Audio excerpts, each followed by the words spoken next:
기준금리가 또 올랐습니다. 한국 경제에서는 마통을 쓰는 게 고통이라는 헤드라인이 걸린 기사도 나왔는데요. 9월 이후부터 빈쌀만 왕세자가 도착하는 순간까지 약 88%가 폭등한 건데요. 오일머니의 파워 확인할 수 있는 한 주였던 것 같아요. 안녕 식구들, 더 나은 일상을 위한 필수 개념 전해드리는 개념 있는 희애입니다.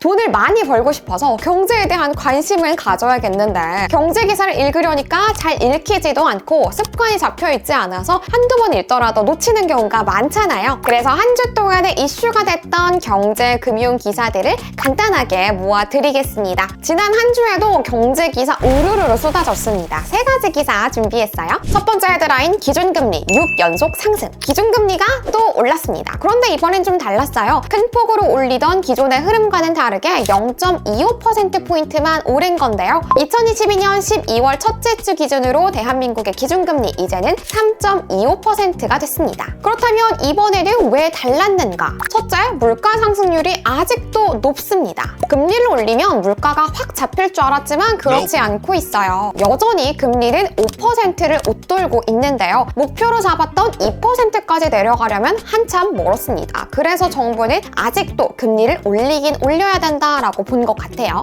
둘째, 그런데 금융 상황이 불안합니다. 많이 올릴 수 없었던 이유가 바로 이거예요. 레고 사태 이후로 금융시장의 돈줄이 꽉 막혀서 돈이 제대로 돌지 않고 있어요. 이런 상황에서 금리도 왕창 올려서 기업들이 돈을 빌리는 것조차 힘들게 되면 정말 최악의 상황이 발생할 수 있다라고 봐서 금리를 왕창 올릴 수가 없었던 겁니다. 이런 와중에 이창용 한국은행 총재가 기준금리 인상 3.5% 안팎에서 끝낼 수 있는 희망도 있다라고 시사점을 내비쳤습니다. 통화위원회가 통화 긴축 속도를 재검토하고 집값 연착륙을 위해서 노력하겠다라고 얘기를 덧붙인 건데요. 조만간 금리가 한 번 더 오를 수는 있겠지만 그 수치 역시 0.25%포인트에서 그칠 확률이 높아 보입니다. 두 번째 헤드라인, 작년 신규 주택 구매 103만 명, 영끌은 어쩌나? 지난해 2021년 무주택자에서 주택 소유자가 된 사람이 103만여 명이 넘는 것으로 집계가 됐습니다. 관련 통계가 작성된 2017년도 이후에 가장 많은 숫자였다고 하는데요. 지난해 집값이 이미 고점을 찍었지만 집을 소유하고자 하는 수요가 그만큼 컸던 겁니다. 주택 거래량이 폭발적으로 늘어났던 이유,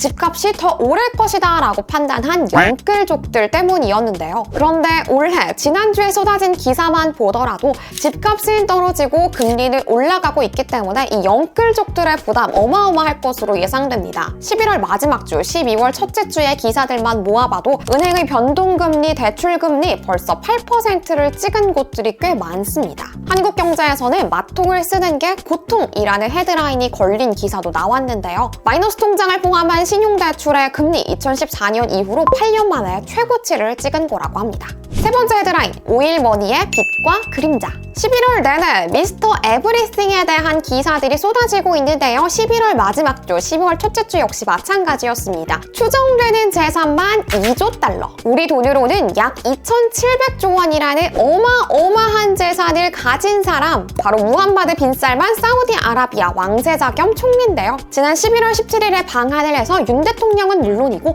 이렇다 할 재계의 회장님들, 사장님들을 쭉 만나고 갔습니다. 이 만남을 통해서 무려 100조 원, 총 26개 프로젝트에 투자 협약 체결을 하고 떠났습니다. 이 협약 대부분이 네옴시티와 관련된 것이었는데요. 네옴시티, 서울의 44배의 토지를 미래지향적인 설계를 통해서 모듈형 스마트시티를 만들겠다라는 계획 프로젝트인데요. 그런데 이 네옴시티와 관련해서 궁금증과 의심에 관련된 기사들이 가면 갈수록 많아지고 있습니다. 이 프로젝트 자체가 허상이다, 프로젝트가 무산이 될 가능성도 있다라는 거죠. 특히 네옴시티 사업을 수주한 3사 중에 하나인 한미글로벌의 주가 지난주에 대박이었습니다. 9월 이후부터 빈쌀만 왕세자가 도착하는 순간까지 약 88%가 폭등한 건데요. 지난주에는 고점 대비 30% 하락한 수치긴 했지만 그래도 여전히 높았습니다. 오일머니의 파워 확인할 수 있는 한 주였던 것 같아요. 그나저나 네옴시티는 허상일까요? 아니면 우리나라에도 또 다른 기회를 가져다줄 오일머니의 핵심이 될까요? 어때요? 경제기사 알차게 모아드리니까 너무 좋지 않나요? 앞으로도 저랑 경제 공부 신나게 같이 해봐요. 우리는 다음 영상에서 또 만나요. 구독과 좋아요 잊지 마세요. 안녕!